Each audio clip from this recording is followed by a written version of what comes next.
Stay there. Oof, they definitely did not see me. I saw them though. What is up, T.O.Gs? Out on a hot summer day, going for a ride. Out here to discuss a topic that, you know, I peruse the different motovlogging channels on YouTube. I'm part of a group on Facebook. And I think Facebook's a really good place for to find communities of riders and communities of motovloggers. So, you know, for inspiration, for encouragement, and YouTube's a good place for that too, to an extent. And I try to create content for those of you who like to create videos. So we're here talking about a topic that I saw and was inspired by somebody else's channel. And that topic is it difficult to ride a motorcycle? So there's a couple of things I think that are factors right away. Oh my gosh, this road needs to be worked on. So there's a couple factors right off the bat I think that will help you before you even get started, or before you even take that first motorcycle safety class, the one where you can get your motorcycle endorsement, your motorcycle license.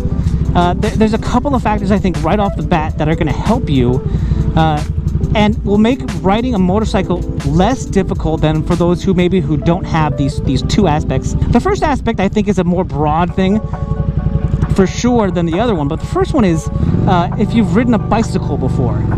Now, if you've ridden a bicycle before, you know how to balance on two wheels. So riding a motorcycle is not going to feel too different for you as far as balancing goes, or feeling uncomfortable riding on two wheels. But riding a bicycle is huge.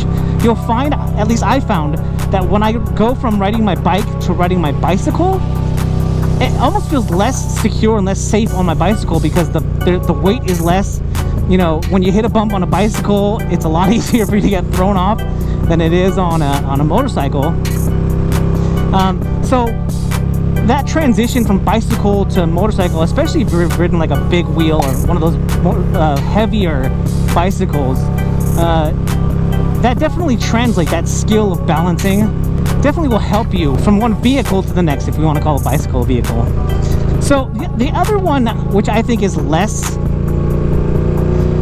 common for people, and especially now I think is a lot less common, is if you've driven a manual transmission car.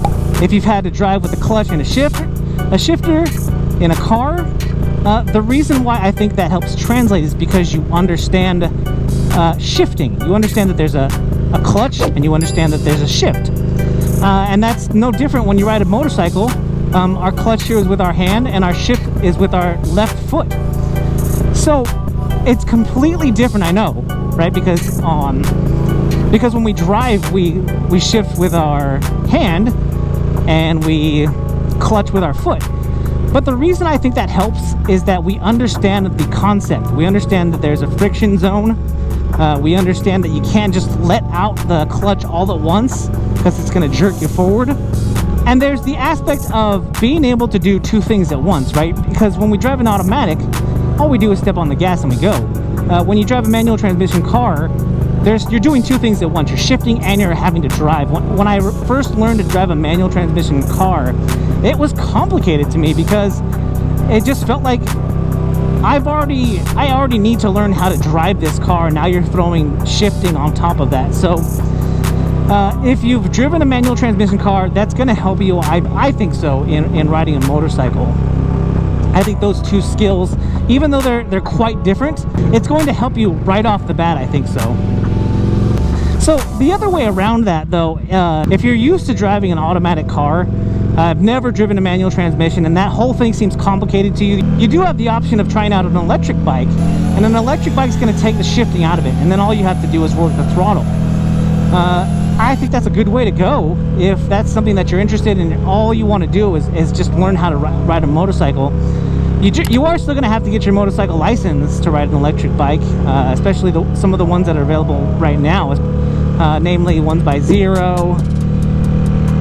There's a new motorcycle company called Damon, I believe it is, and Harley Davidson makes an electric motorcycle. So There are some options out there for you to ride without having to work the clutch and the shifter, but traditionally and definitely less expensive wise, you're going to be able to find a bike where you're going to have to clutch and shift, and that I think is probably isn't the most difficult part, because shifting the motorcycle isn't hard. I think the probably more difficult thing to do is coming from a stop and then going, and that's one of the things you're going to learn right off the bat at in your motorcycle safety course, is finding the friction zone in your clutch, finding that part where the gear's going to grab and you're starting to move the bike forward. And once you find that, it makes it a lot easier.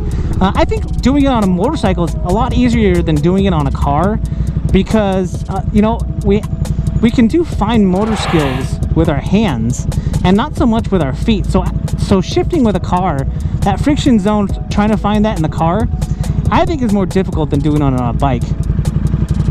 So as far as learning curve to learn how to shift on a bike from stop to start, I think it's easier than it is in a car. But still, it's one of those things you're going to have to get comfortable with it. You're going to learn how to do it at your safety course, and then you're going to have to translate that to the bike that you end up buying, because every bike's going to feel a little bit different. And you can make some bikes, you can make adjustments to the clutch where it feels a little more comfortable to you where that is, and so that's nice too.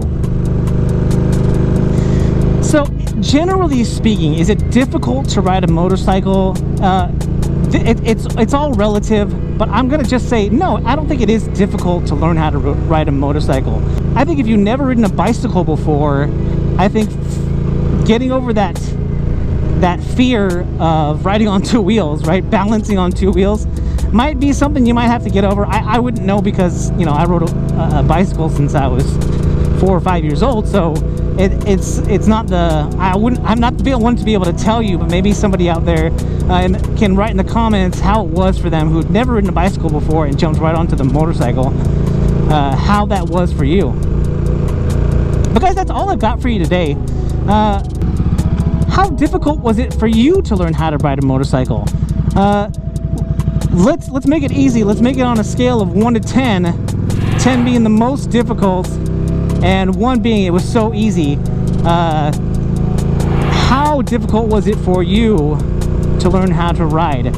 Also, I think what comes into play is how old you are when you learn how to ride, because I think the older that you get, it's harder to learn anything from scratch. You know, I could tell you from experience, trying to teach my kids how to play golf and then trying to teach my wife how to play golf, it takes a lot more time to teach an adult how to do something, especially physically, than it does for a child. Well, you know, I take that back, even mentally, right? If you learn a new language as a child, it's going to be a lot easier for you than it is to learn a new language as an adult. So get started. Find out where that safety class is in your area. Learn how to ride a motorcycle. Get out here on the open road and just have a ton of fun. I highly recommend it. Obviously, I'm coming from a place of experience and a place of bias, because I mean, I love to ride. But guys, that's all I've got for you today. If you like this video, make sure you hit that thumbs up down there, which is the like button. And if you haven't already, smash that subscribe button. Guys, if you're out there riding, please be safe. Be kind to one another. My name's Eric. I'm that one guy, and I am